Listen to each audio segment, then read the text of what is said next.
పరలోక మహిమా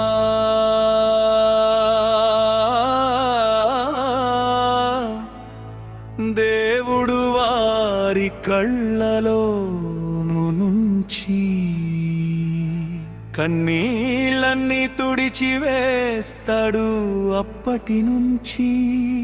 చావు దుఃఖం ఏర్పు ఇక ఉండవు. గొప్ప నగరమైన పవిత్ర యెరూషలేము దేవుని దగ్గర నుంచి దిగి వస్తుంది చూడు. నగరంలో పవిత్ర యెరూషలేము, ఇదిగో ఏ దేవాలయము, నాకు అక్కడ కనిపించలేదు. మహిమ ఘనత గల ప్రభు దేవుడే, గొర్రె పిల్లే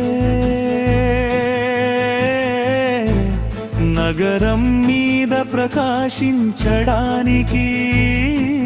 సూర్యుడు చంద్రుడు గాని దానికి అక్కరలేనే లేదు. దేవుని మహిమా ప్రకాశమే దానిలో వెలిగిస్తూ ఉంది.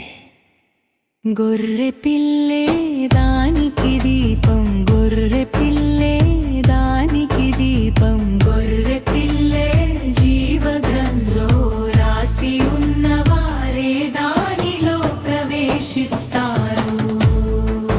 దాని వెలుగులో ప్రవేశిస్తారు.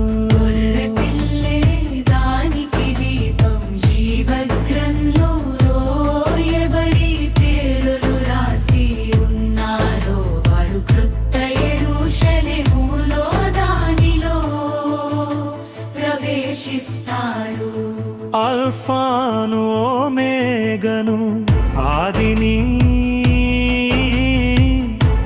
అంతాన్ని నేను, దప్పి అయిన వ్యక్తికి జీవజల ఊట నుంచి ఉచితంగా ఇస్తాను.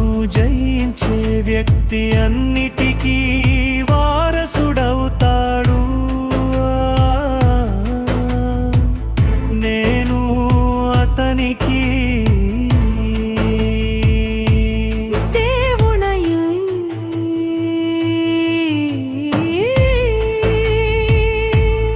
అతనికి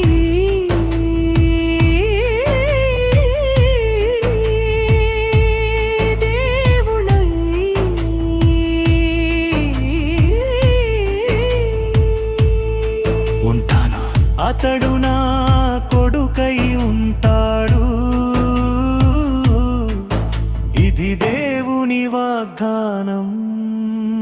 దానిలోకి అపవిత్రమైనదేదీ రాలేదు, అసహ్య కార్యం చేసేవారు, అబద్ధమాడేవారు రానే రారు. గొర్రె పిల్లే జీవ గ్రంథం, బీదాలు దేవునిది. గొర్రె పిల్లే జీవ గ్రంథంలో ఉన్న సింహాసనం మా నగరంలో ఉంటుంది. ఆయన దాసులు ఆయనకు సేవ చేస్తారు, వారాయన ముఖాన్ని చూస్తారు. ఆయన పేరు వారి నొసళ్ళ మీద ఉంటుంది. అక్కడ రాత్రి ఏమీ ఉండదు, దీపకాంతి గాని సూర్యకాంతి గాని. వారి కక్కర ఉండదు, ఎందుకంటే ప్రభువైన దేవుడే వారికి కాంతి ఇస్తాడు.